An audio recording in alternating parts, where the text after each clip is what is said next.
Yeah. Let's go to talk about it, Zach. So Ohio State loses to Miami 24-14, and I didn't give up on Ohio State in the first half, but it looked very, very unlikely. Miami has kind of fallen apart in the second half a little bit this season in certain games. They kind of get worn down, but Ohio State wasn't doing that in this game. I don't understand what the thought process for Ohio State was. I don't understand why they didn't go with more tempo, why they didn't go with more kind of quick route stuff. I mean, Jeremiah Smith basically, saved the team in a number of ways Yeah. tonight. But Julian Sayin, look, the national media was right. Julian Sayin is bad under pressure.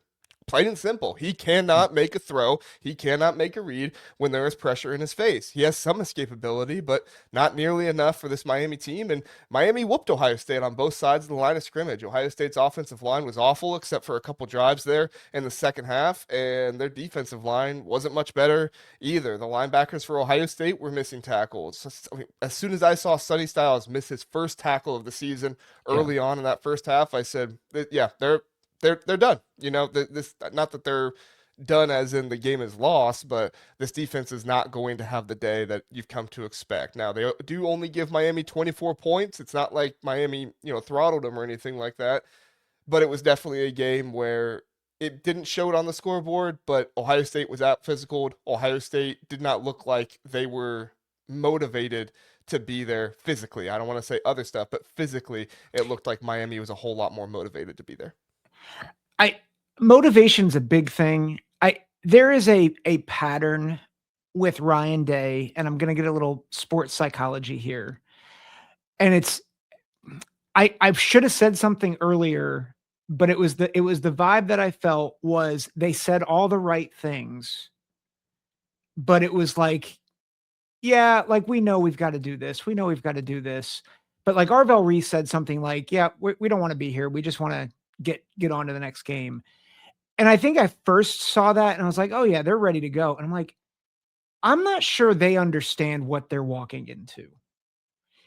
And I think Ryan Day gets into this mindset. I don't know if this is true, but this is sports psychologist, Zach, where it's like, I've done this before. I know the right things to do. So let's just step through the system and get through it. And you kind of short circuit the emotion out of it, and you short circuit the physicality and the violence. And what I saw tonight was Miami was a hungrier football team. Like Miami looked like a team that has been doubted, that was almost excluded from the dance, and a team that hasn't won a title in 23 years. And Ohio State looked like a team that was like, oh yeah, if we do the same things that we did last year, we're going to win the whole thing again. It's like, that's not how this works, guys. And so that's my sports psychologist thought. My other thought, and I've thought this quite a bit, I haven't said it much. I think some of these guys on defense, as good as they are, have been a little overrated. Like I thought Arvell Reese did not play well tonight. I thought, Sonny Styles, I think is actually the best linebacker on that team. But I said on this show that they had 4 players better than Ruben Bain and Mesidor. I was wrong. And I'm going to own that because Ruben Bain and Mesidor, those defensive tackles, Keontae Scott, those guys were the best players on this on the field tonight defensively. They impacted the game. It felt like every snap except for the third quarter. Those dudes are insane. Keontae Scott reading that Keontae. Keontae, Keontae. yeah, sorry, Keontae. That was the game that won the game. Like that was the backbreaker early in the second quarter. Like if that play doesn't happen and Ohio State kicks a field goal, not that we think that they can actually kick one, but if they actually kick a field goal, we're talking about 17-17 instead of 24-14. So I Miami wanted it more. They had the bigger impact players, and I think Ohio State got a little exposed. And which makes sense because you don't lose as much talent as you do last year and then be better. But that's what we kept saying all year. Yeah, totally true. I mean, this is a team in Ohio State that I don't want to say that they didn't want to be there or anything like that, but I do think that your analysis of they kind of ran into this one saying, all right, we're going to do what we did last year. They got punched in the mouth early. They thought they were going to come back. And then when that interception return for a touchdown happened, it just kind of continued a little bit. And I do think this game was different than that Indiana game in some ways. Not to say Indiana wasn't physical with Ohio State. Obviously they were, and that's why Indiana had a lot of success on the line of scrimmage like Miami did in this one. Miami had 5 sacks, 7 tackles for loss. But in addition to that, it was physical every single time an Ohio State player was even near the ball. The hits that Miami was given, I mean, again, I'm not going to complain about the refs and make excuses, but there were some pretty questionable late hits in this game. But to their credit, the refs were letting them play and they were being consistent with it. I thought the holding on Phillip Daniels was a little suspect in my opinion, but you know what? That's what happens, and you gotta roll with the punches. Ohio State made a couple, long third down conversions in this game, but overall just had too many long third down situations. You cannot get into a third and long situation like that in this game that many times, especially with a team with as good of a pass rush as Miami has. So with Ohio State not really being able to run the ball at all in the first Yep. half, with them, they had some success in the second half, but then that kind of started to dwindle away. At the end of the day, Ohio State just didn't have it in them at this time. I hesitate to say some guys are overrated, but I definitely feel like Arvell Reese was not continuing to be used the same way. And I think that was part of the issue tonight, is I Yep. think that they were trusting Kenyatta Jackson and Caden Curry on the edge to do some more of the pressure on Carson Beck. But that offensive tackle duo of Miami is fantastic. Landon They're Tangwall said great. that they're the best in the country in his opinion. I mean, after this game, I tend to agree with them. Kenyatta Jackson's been a pretty good pass rusher this season. Caden Curry, obviously, second in the Big Ten with his sacks. But overall, you didn't have enough firepower on the defensive line. Caden McDonald, I still feel like played a good game there for them. But overall, if you can't pressure Carson Beck, I'm not gonna say he's gonna pick you apart. He only had 138 passing yards in this one, but he made plays when they needed to be made. Yeah, he was great. He was great running the ball. And that was, I think, where they won, like where they really won this game late was Beck making really good decisions with his legs, which Julian Sayin did not do several times. I want to get to a couple comments here. One is SoCal Buckeye. Buy is definitely not a good thing. I agree.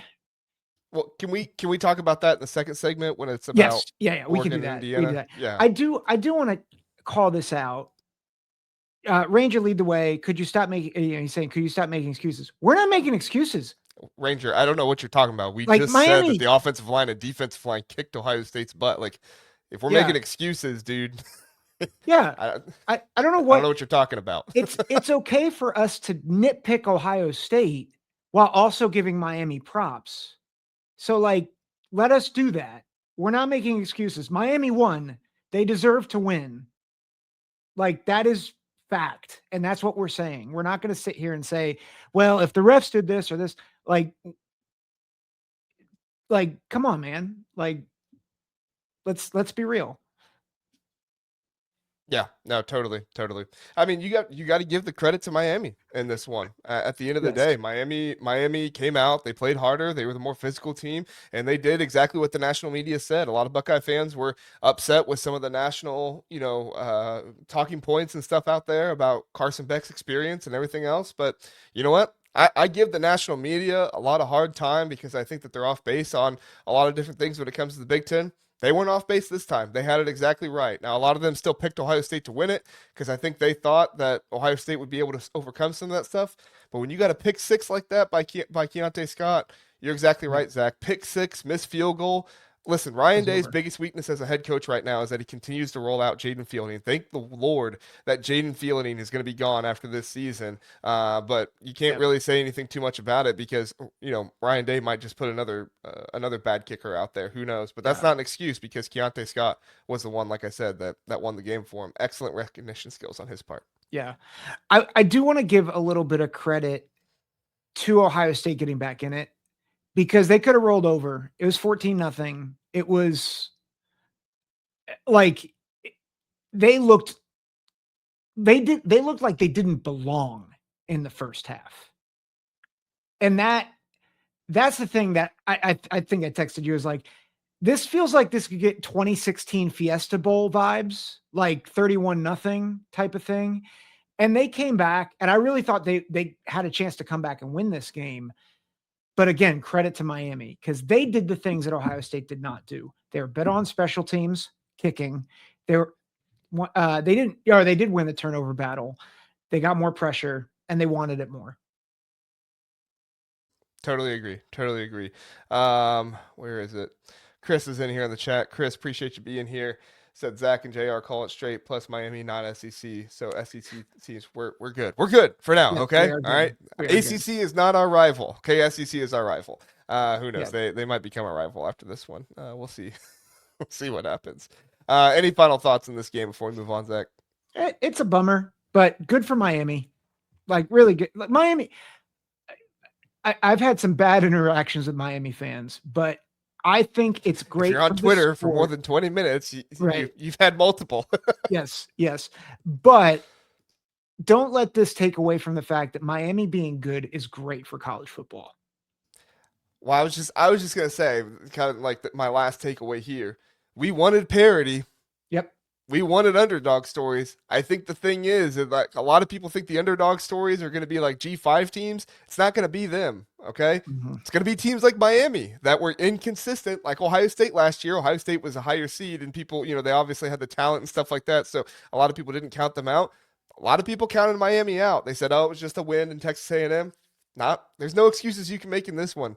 Miami's going to go up against Georgia, and I think Ohio State's a better team than Georgia, or most likely Georgia. We'll see what happens there, but yeah, I mean, great game by Miami, and I think they got a shot taking it all the way at this Yep. point if they keep playing like this. Yep.